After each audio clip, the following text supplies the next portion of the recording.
The Ghost Coat Magazine podcast is honored to welcome in the great Alex Webster of Cannibal Corpse. How are you doing, man? I'm doing well. Thanks for having me today. I'm so happy to have you, man. It's great to see you and talk to you again. Of course, we are super stoked for the brand new Cannibal Corpse album, Violence Unimagined. Single dropped just recently. I've had a chance to hear the whole record. As expected, it's nothing but bangers. But, at this point in your career, 15 albums in, you have to keep challenging yourself. The guys have to keep challenging themselves clearly for this to be worthwhile for you. Otherwise, why would you do it? You guys are definitely always forward thinking. Yeah, I mean, we it's our 15th album, and we're really happy about how everything turned out. For us being so far into our career, one of the big things is just trying to have a lot of variety on an album, and that's something that we strive for with this one, is having each song really be an individual thing. Like you want to hear one song and then the next one takes you to kind of a different place. I mean, some of our older albums, it was kind of, just sort of jackhammer speed, one song after the other, and that's killer too. But for our more recent albums, we really like to have some ups and downs, so that's what we went for with this one. Killer. And you definitely hear that variety. You definitely hear that, this kind of musical journey. I think sequencing is becoming like a lost art in the streaming age, because I know that, I love the awareness building that streaming services lend. They certainly don't pay, but they help a little, but they share, they grow awareness for bands. But I think sequencing of albums is kind of a lost art. And this album's got a definite awesome flow. Yeah, we're always taking time, with the sequencing. It's still an important thing to us. I mean, we're all late 40s, early 50s in this band. And so we grew up with albums, and we even think about side one and side two. And of course, now that vinyl has had a little bit of a resurgence over the past decade or so, that's been good, because now there is a side one and a side two again. So you look at this album and we have side one starting out with Murderous Rampage, side two starting out with Ritual Annihilation. And that's no mistake.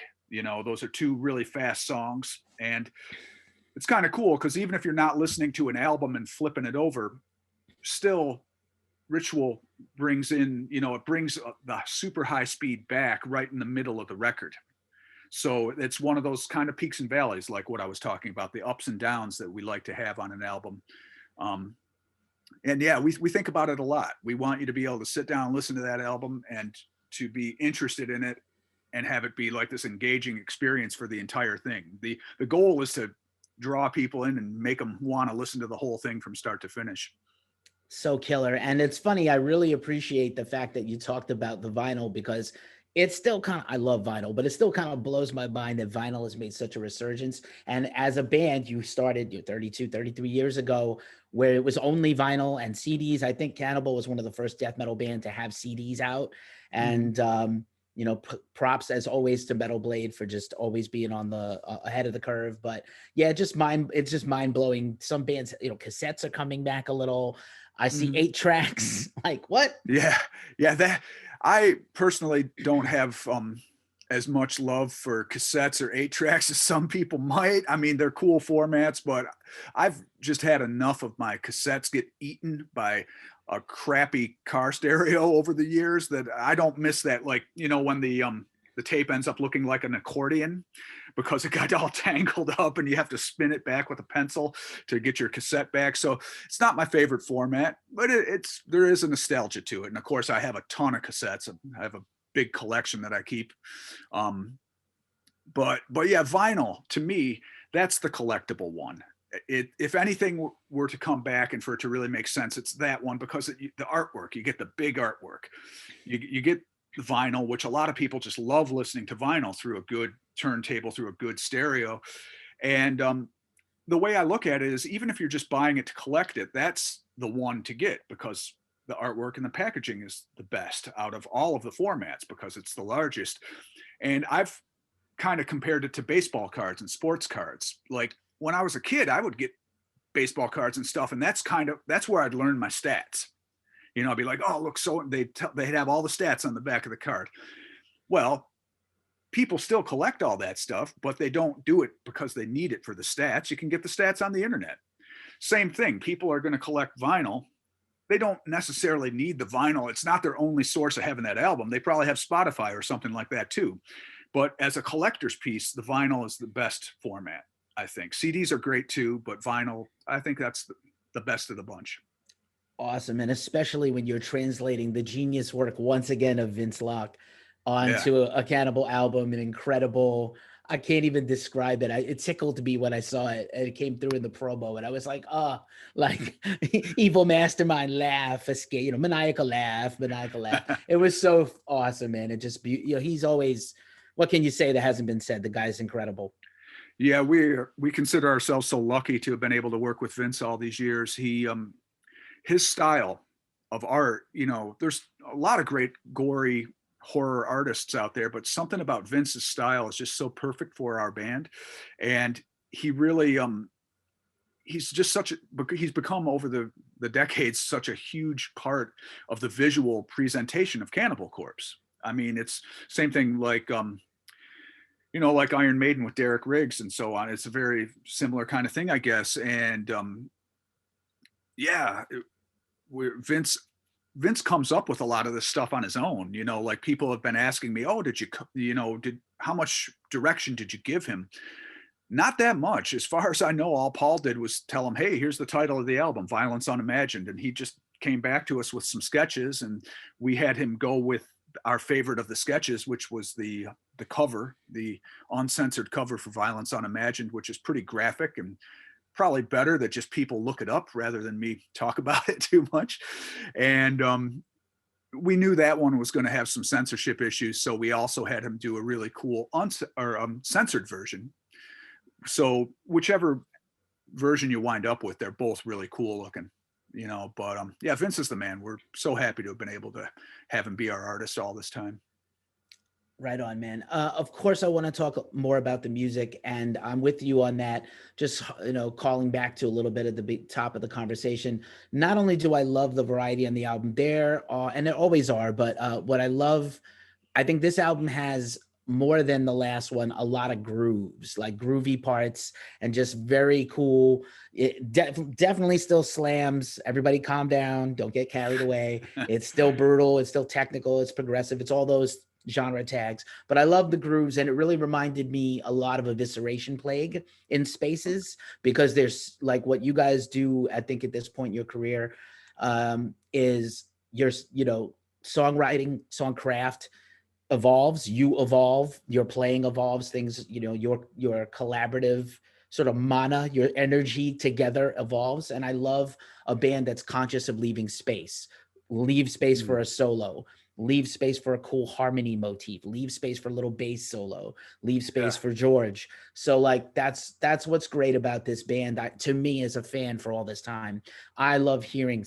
where you choose to leave spaces.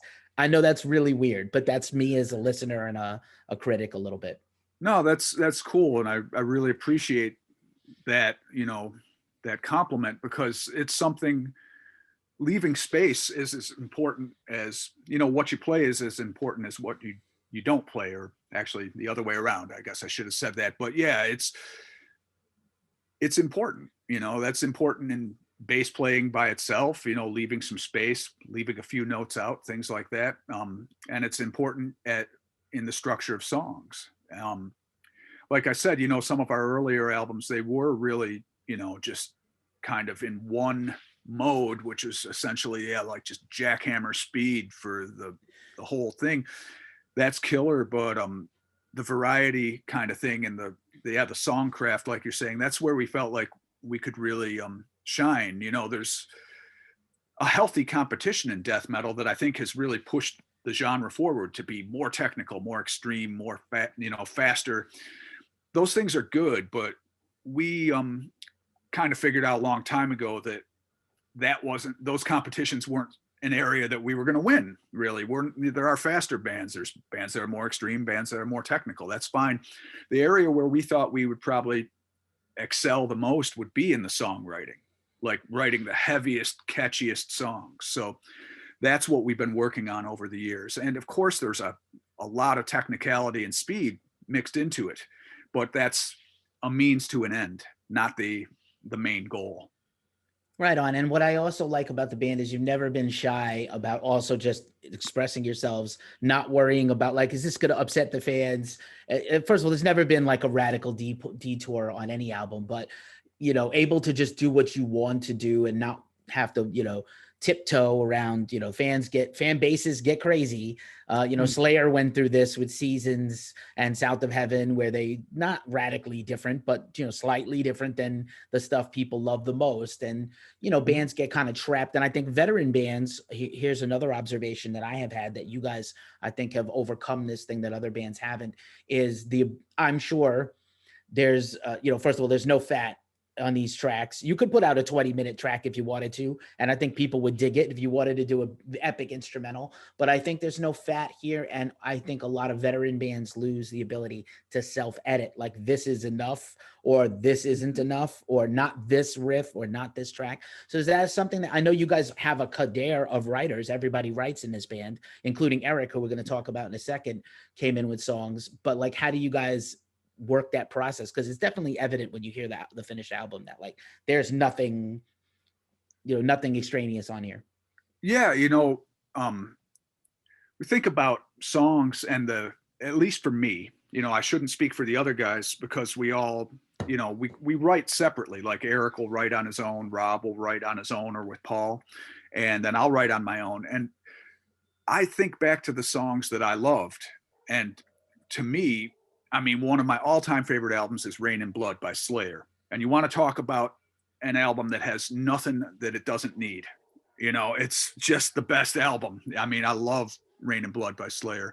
So I've always looked to that as an inspiration for writing, in Cannibal. And you'll see that a lot of my songs, it's pretty rare I have one that's over 4 minutes long.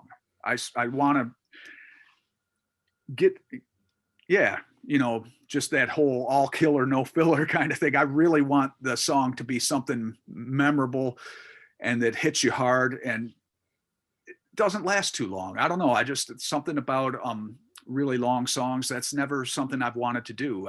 I think the only really the really long song I've written would probably be From Skin to Liquid. That was me and Pat worked on that together. And that one is like 7 minutes, but that's an instrumental. That's different. And it was slow. When you're writing a slow song, it's just going to be a little bit longer, just by nature of the tempo being slower.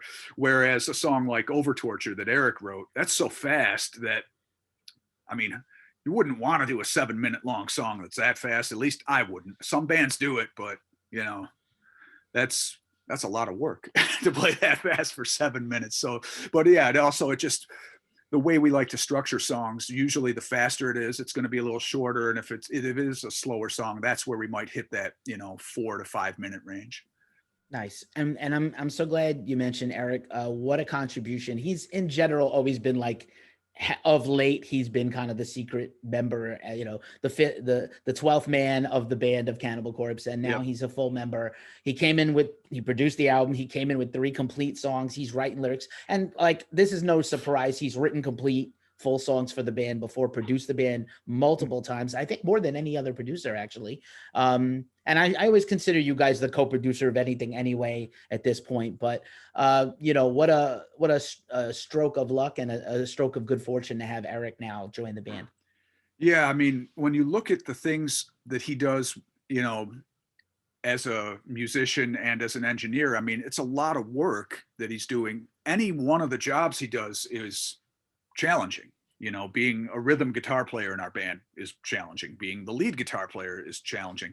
Producer has a lot of work to do, as does the engineer, So producing and engineering and playing guitar, both rhythm and lead, Rob and him split the rhythm duties, of course, on various different songs, but and then Rob will also do some leads, but yeah, he's doing a lot there already. And then on top of it, he wrote 3 complete songs for this album, so that's a lot. That's a lot of work. He wrote the music and lyrics for Condemnation, Contagion, Ritual Annihilation, and Over Torture. And I love those songs. You know, he did an awesome job on them. They fit really well with Cannibal Corpse too. I think people might be wondering, oh, well, is he going to write songs that sound like Cannibal, or is it going to sound like Cannibal Corpse playing Hate Eternal? And he knows, because he's worked with us so much and produced, you know, 4 albums with us. He's seen the way we write. So when it was time for him to start writing with us for this album, he knew what we do already, from having seen up close how we work and like what our riffs are about. And I mean, we've just known him for so long. It's just such a natural fit, you know, on a professional level and on just a friendship level. We've been working together for a long, long time. So when he came in and then eventually came on as a full-time member, like a permanent member, it was a seamless transition. It just felt so natural. Nice. I got to shout out Ritual also is one of my favorite tracks on the album, because it has that awesome little bass interlude. As a bass nerd and former bassist in a band, I love anytime, again, space and the ability to come in, step up, shine for a second, step back in, not lose the groove, not lose the you know, lose the script with a song at all, not take a listener out of the song. I think that happens a lot with the you know, all the generations of other technical death metal bands, the children of Cannibal Corpse, if you will, and the offspring. And that happens. You know, you can be so good at an instrument that you just kind of go wild and lose the song. And I think you guys have always been great at holding the song together and not, you know, taking people out of it. Yeah, I mean, like, I think the parts you're talking about are actually in Follow the Blood. There's a couple little bass solos in there. And then Over Torture, there's a little bass break in there too. Yes. And those are 2 of the main spots where I'm doing something that's kind of a feature. And so, yeah, Follow the Blood is a song that Rob wrote, and he asked me to do some stuff there. So I listened to the notes he was playing and picked a couple scales that I thought would work well. And then also tried to kind of tie in what I was doing with what Paul was doing. So, you know, I got to do a little solo, but it was a solo that was working with what the other guys were doing, you know, and it is a little lead section, but it's not something that jumps out at you and distracts from what the song is. It works with the song. And that's what we try to do. And that's something, actually, to get back to Erik joining too. And Rob plays this way as well. They both really structure the guitar solos. To me, Erik's guitar solos sound a little bit like they're composed, you know, they're almost like a little song within the song. And, you know, we haven't always had leads that way. And we do love the really noisy kind of Slayer-esque solos. And we've got a lot of that in our catalog, and we'll still have more. There's no question. But it's cool to hear Erik's really structured solos. You know, they're still super aggressive and fast and technically, you know, very challenging, but they also have a lot of direction. You know, he's a very musical soloist. So yeah, it's been great having him in the band. Right on. Just a few notes about production, because we were talking about it. Obviously, last year, this time in the world has presented all kinds of challenges to every band. And, you know, of course, it goes without saying, but I'm going to say it anyway. I hope you, your family, all the band's families, your crew, everybody's been whole and well as possible with this insane virus. And hopefully saw some good news today that bigger venues are going to start opening up. New York State is allowing big arenas to reopen, so that's positive, at least like partially at 10% with a vaccine proof, with social distancing protocol. So that's really cool. Props to New York and their governor for doing that. But yeah, obviously you had some challenges. You had you in a different part of the country from the rest of the band, so you had to send your tracks. What was that experience like for you, and how did that production vibe affect you, or not affect you, you know, long distance? Well, you know, I had, well, first of all, also let me say likewise, you know, I hope everyone in your life has been safe and as well. But, and yeah, I'm glad to hear this news about New York, and hopefully that's the beginning of things starting on their way back to normal. You know, it's still going to be a while, I think, but that's a hopeful sign. But yeah, as far as how COVID affected the recording of Violence Unimagined, it did affect it for me more than the other guys. And what happened was, in March, of last year, I had gone down to Florida. I live over in Oregon now, so I go down to Florida when I need to work with the guys. And I went back down there in March and we shot the band photos. We decided to get that out of the way before it got too hot. I'm glad we didn't want to wait until June at the end of the record, because I wouldn't have been there. We might not have pictures for this, So, but yeah, so we did the band photos and we worked on each other's songs, just ironing things out, learning parts that we didn't know, stuff like that. And then I went back, and by the time I was getting ready to leave, I actually left a day early because it was looking like it was becoming uncertain as to whether or not I'd even be allowed to leave. At the time, it looked like maybe cross-country travel was just going to be shut down completely. So I left, went back, and just kept my head down, here in Oregon. And it became clear within a few days that, hey, I'm not coming back down in April, because that was the plan. I'll go down there for a week in March and get ready with everybody, and then go back down in April and stay for a few weeks and do my part and then come back home. That wasn't going to happen. So had to record here in my home studio. And fortunately, I have experience doing that with some of the side projects I've been involved with, Blotted Science and Conquering Dystopia. I have recorded full albums of bass in my home studio. So I was able to do it this time. And the technology these days makes it easier than it used to be to do something like that. I recorded a really good direct signal and sent that down to Erik, and he was able to reamp it through one of his favorite Ampeg amps and using this really killer overdrive pedal we have by a company called Dark Glass, and got this great tone.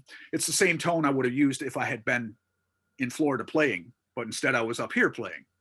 But we were still able to, mic and amp up and use that. So it's nice that technology exists, because had this same situation happened maybe 30 years ago, we might have just had to wait to record my tracks for months until it was actually safe to travel again.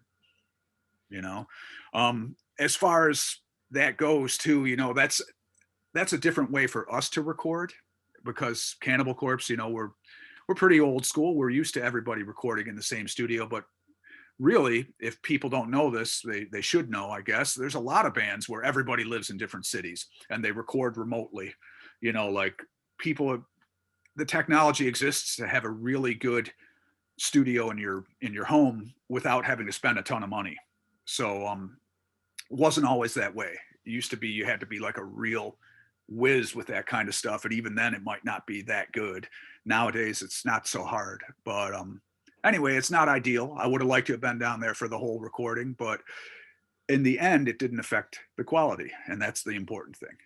Nice. Glad to hear it. And again, thank you so much. I like to say that any band that's like, I can't put a record out right now, I don't hold anything against them. You got to do what's right for your career. You guys have been steady as she goes, 15 albums in 33 years as a band. It's pretty incredible. I don't know that you're a very nostalgic guy, but I did want to bring up, as we start to wind this down, that of course, Butchered at Birth is 30 years old this year, and Vile is going to be 25 years old this year, which was George's first record in the band, which is, I think, pretty remarkable to me. I know Metal Blade always does a really awesome bang up job on legacy stuff, but I don't know if that's something you guys have given some thought to. I don't know how you feel about live streams when you're such a great live band in person. Any thoughts on honoring those anniversaries? I'm sure you will somehow, but any thoughts? We're not sure as far as the live stream goes. We're kind of playing that by ear. It's possible that if it looks like there's not going to be any touring going on until who knows when, then we will probably end up doing a live stream later in the year. Whether or not we would do it, like do the entire Butchered at Birth album or do the entire Vile album, it's hard to say. Of the two, I think at this point I'd prefer to do the entire Vile album, because right now in the band lineup has 4 out of 5 members from that album, where it's only 2 of 5 for Butchered at Birth. So it's to me it makes more sense to do Vile than Butchered. But both of those albums we're really proud of, and it's crazy to think of them having these anniversaries. Who would have thought that I'd be around talking about it 25 30 years later. But yeah, the live stream thing, we'll see what happens. It kind of depends. If it looks like we're actually going to be able to tour in early 2022, then we probably wouldn't, but if it all depends. It's something we're going to keep the door open for that idea, and we'll see what happens. Awesome, man. I like the positivity. That's important to keep upbeat. I know it's been a very hard time for everybody in the industry, and I appreciate the PMA. It means a lot. Violence Unimagined is coming out April 16th on the Great Metal Blade Records. Alex, it is always a treat to talk process, to talk music with you. Thank you so much for hanging out with Ghost Cult and spending some time with us today. Hey, no problem. It was my pleasure. Thanks for having me. And, everybody stay safe out there, and hopefully we'll see you sooner than later. I hope so, man. Thank you. Cool, man. Hey, thanks so much, man. It was a pleasure. Anytime. Take care and be safe. Cool. You too, man. Take care.